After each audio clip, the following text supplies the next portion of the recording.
अस्सलाम वालेकुम क्लास 3। आपने निकालनी है सोशल स्टडीज़ की बुक। इसमें आना है आपने फर्स्ट चैप्टर यूनिट 1 ज्योग्राफी के द अर्थ इन स्पेस। हम कौन से प्लैनेट में रहते हैं? अर्थ। और ये कहाँ पर है? स्पेस में। The earth, the sun and the moon are all parts of the solar system. Earth, sun और मून क्या है? सोलर सिस्टम के पार्ट हैं। इन सबसे मिलकर क्या बनता है? Solar system. The solar system is made up of the sun and the 8 planets. Solar system में क्या है? सन और 8 planets. Mercury, Venus, Earth, Mars, Jupiter, Saturn, Uranus, Neptune और प्लूटो। प्लूटो क्या है? ड्वार्फ प्लैनेट से जो अब नहीं है, इसलिए इसे हम काउंट नहीं करते हैं। That move around in space. ये सब कहाँ मूव करते हैं? स्पेस में। The earth is a planet. Earth क्या है? Planet. It is surrounded by the atmosphere.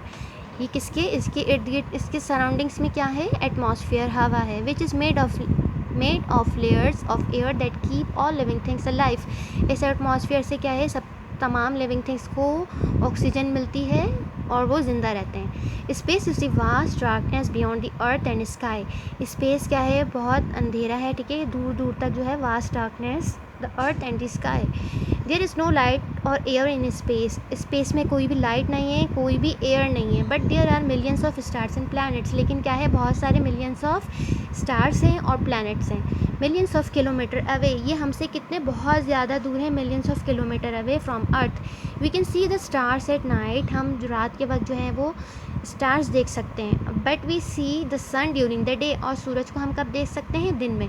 Never look directly at the sun. हमें कभी भी सूरज की तरफ डायरेक्टली नहीं देखना चाहिए। It can damage your eyes. इससे क्या होगा? आपकी आंखें ख़राब हो जाएंगी। The sun is a very bright star. Sun क्या है? बहुत ब्राइट स्टार है। It is a huge ball of very hot gases. ये सन किससे मिलके बना है? वेरी ह्यूज बॉल है, बहुत बड़ा है सन। और किससे बना है?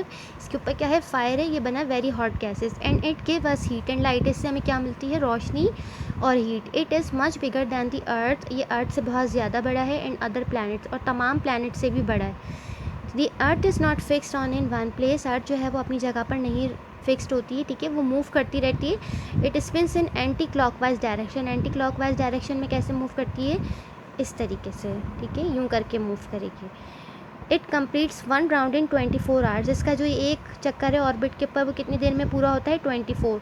The earth also moves around the sun. Earth कैसे मूव करती है? सूरज की गिर्द। It takes a year for the earth to move around the sun. इसे पूरा 1 साल लगता है, ठीक है। ये अपने ऑर्बिट पे भी मूव करती रहती है। The moon is closer to the earth. Moon क्या है? वो अर्थ से क्लोज़र है। It is smaller than the earth. ये मून जो है वो अर्थ से छोटा है। And it is a solid body. ये भी सॉलिड बॉडी है। इट हैज़ नो हीट और light of its own. Moon की जो वो अपनी लाइट रोशनी नहीं है। It is a reflection of the sons light. सूरज की रोशनी जब चांद पे पड़ती है तो फिर चांद जो है वो ग्लो करता है, ठीक है। चांद की अपनी रोशनी नहीं होती है। The moon is called a natural satellite. Moon को क्या बोलते हैं? Natural satellite, because it goes round the earth, क्योंकि ये अर्थ के गिर्द घूमता है। The earth and moon both have round the sun. Earth और मून दोनों जो है वो सन के गिर्द घूमते हैं। What causes day and night?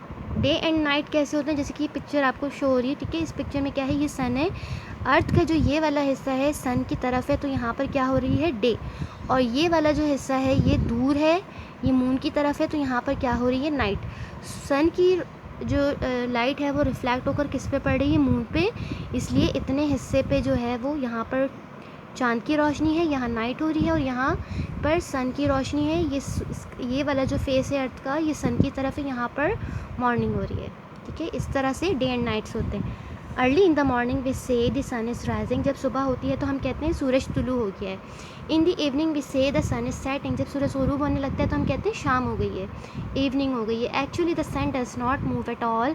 Actually जो है वो सन बिल्कुल भी मूव नहीं करता, सन अपनी जगह पर रहता है। The spinning movement of the earth causes day and night. Earth जो है ना वो इस तरीके से अपने ऑर्बिट पे भी मूव कर रही है, ठीक है। इसके अलावा ऐसे करके जो ये पूरे यहाँ से यहाँ तक का चक्कर काटती है, इसको क्या कहते हैं? 24 आवर्स, एक दिन पूरा होता है। और ये जो अपने ऑर्बिट पे इस तरह घूम रही है तो पूरे 365 डेज़, यानी पूरा 1 साल कंप्लीट करती है। तो इस तरह से जब ये घूमती है तो पहला टर्न इसका यहाँ है, तो ये वाला फेस इसका सन की तरफ है मॉर्निंग, इस तरफ है तो नाइट। फिर टर्न होके इस साइड आएगी तो ये वाला जो साइड है ये इस साइड आ जाएगा, और ये वाला जो साइड है वो इस साइड आ जाएगा। तो दूसरे साइड पे क्या हो जाएगी? मॉर्निंग, और दूसरे साइड पे क्या हो जाएगी? Night. The spinning movement of the earth causes day and night. It is day in that part of the earth which faces the जो अर्थ का जो फेस सन की तरफ होता है वहाँ मॉर्निंग होती है. It is on the other side that faces away from the sun, जहाँ पर सन से दूर होती है अर्थ, तो वहाँ पर रात होती है. Night time for us, a day time for people on the other side of the अर्थ.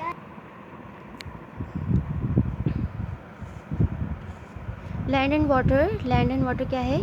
अर्थ जो है वो हमारी 70% जो है वो वाटर है और 30% जो है वो लैंड है. The surface of the earth is made up of land and water. हमारी जो अर्थ की जो सरफेस है वो किससे मिलकर बनी है? Land and water. Seas and oceans make up almost 2/3 of the earth surface. Seas और ओशंस मिल क्या है? इतना ज़्यादा पानी 70%, ये ज़्यादातर हमारी अर्थ को कवर किए हुए हैं. ओशंस एंड सीज, हमारे पास 70% वाटर है. The land near the sea is called the coast. जो ज़मीन पानी के करीब होती है उसको क्या बोलते हैं? कोस्ट. जैसे कि ये है, ये पानी के करीब है तो उसको क्या बोलेंगे? Coast. It is usually very low. It is at the same level as the sea, so we say at a sea level. इस समंदर के बहुत ज़्यादा करीब होती है तो हम इसको क्या बोलते हैं? Sea level. In some places there are high mountains. कुछ जगह ऐसी होती हैं जहाँ पर हाई माउंटेन्स हैं. They can reach a height or altitude of over 8,000 meters above sea level. ये कहाँ तक पहुँच गए हैं ऊंचाई में? 8,000 metres high. Mount Everest in Nepal. Mount Everest कहाँ है? नेपाल में. Is the highest mountain in the world. ये सबसे बड़ा पहाड़ है. इट इज़ 8,848 मीटर्स हाई. ये कितना नेपाल में जो माउंट एवरेस्ट है उसकी हाइट कितनी है?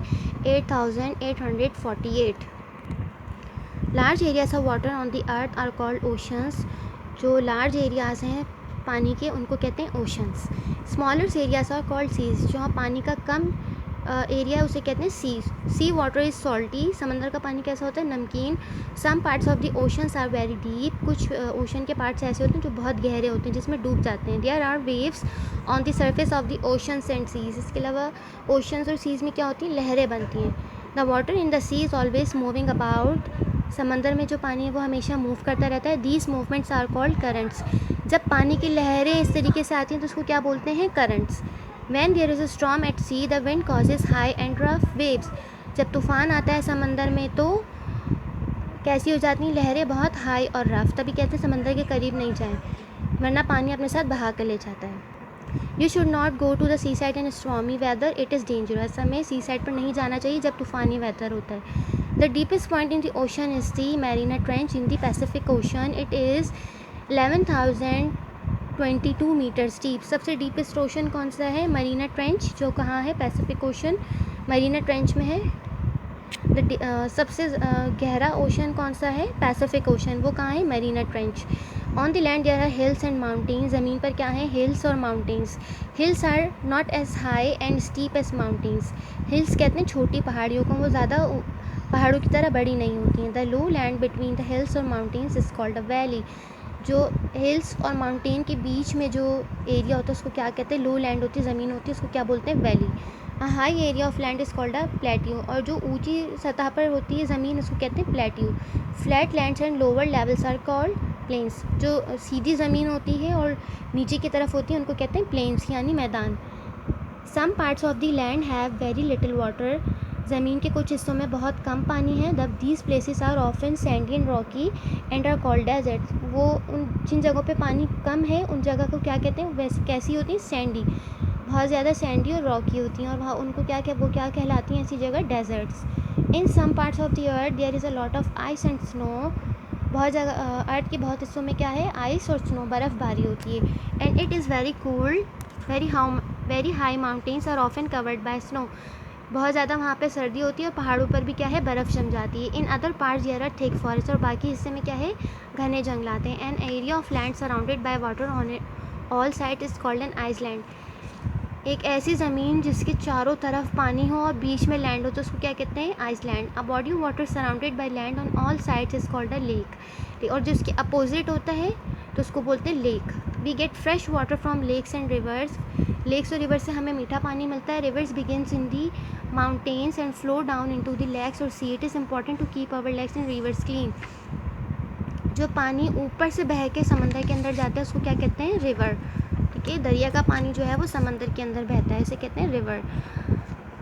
हमें क्या चाहिए कि हम अपने लेक्स और रिवर्स को साफ़ सुथरा रखें, दरियाओं को और झीलों को साफ़ सुथरा रखें। Polluted dirty water causes animals and plant life in it to become diseased and die out. अगर पानी गंदा होगा तो प्लांट लाइफ और एनिमल लाइफ जो है वो डिजीज़ हो जाएंगी, बीमार हो जाएंगी और फिर मर जाएंगी। This upsets the cycle of nature and causes more problems. इस साइकिल को भी हमारी नेचर साइकिल को भी डिस्टर्ब करती हैं और बहुत सारी प्रॉब्लम्स भी होती हैं, इसलिए ह्यूमन बींग्स के लिए भी बहुत ख़तरनाक है। ठीक है। Polluted water, there are many other landforms on the earth which will you find about later. इसके अलावा और भी बहुत सारी लैंडफॉर्म्स हैं जो फिर वो हम नेक्स्ट क्लास में जो आप जाएंगे ना तो फिर उसमें आपको बताई जाएंगी। ये देखिए क्या बना हुआ है, ये अर्थ के डे एंड नाइट। यहाँ पे जो ये लोग हैं यहाँ पे, ठीक है, ये क्या टाइम हो रहा है, 8:06 PM। ये सूरज गुरूब होने का वक्त है, सनसेट, ठीक है ना। आपका यहाँ से टाइम शुरू हो रहा है सनराइज़, 8:06 AM सनराइज़, सुबह सुबह सूरज तुलू हुआ है, ठीक है। फिर इसके बाद 9 AM, 9 बजे हैं, थोड़ी रोशनी है। इट्स नून, दोपहर का वक्त है, सूरज के बिल्कुल करीब है और बिल्कुल फेस है अर्थ का ना सन की तरफ। इट्स 3 PM, फिर थोड़ी सी धूप कम हो जाती है, सन से थोड़ी सा दूर है। फिर सूरज गुरूब हो जाता है, रात के 9 बजते अंधेरा होता है। इट्स मिडनाइट, बिल्कुल अंधेरा हो जाता है। ये थोड़ा सा भी बिल्कुल भी सन की तरफ फेस नहीं कर रहा है, बिल्कुल अपोजिट हो गया है। इट्स 3 PM, ये रात का वक्त है, ठीक है। इस तरीके से जो सन की तरफ फेस करे वहाँ मॉर्निंग, जो सन की तरफ फेस नहीं कर रहा है, मून की तरफ है, उसे कहते हैं नाइट। ये कौन सा सीन है, ये है सनसेट्स, सनराइज सूरज तुलू होना, सनसेट्स सूरज गुरूब होना। क्लास आपको इस चैप्टर से रिलेटेड कोई भी क्वेश्चन हो तो वो आप पूछ लीजिएगा व्हाट्सएप पे।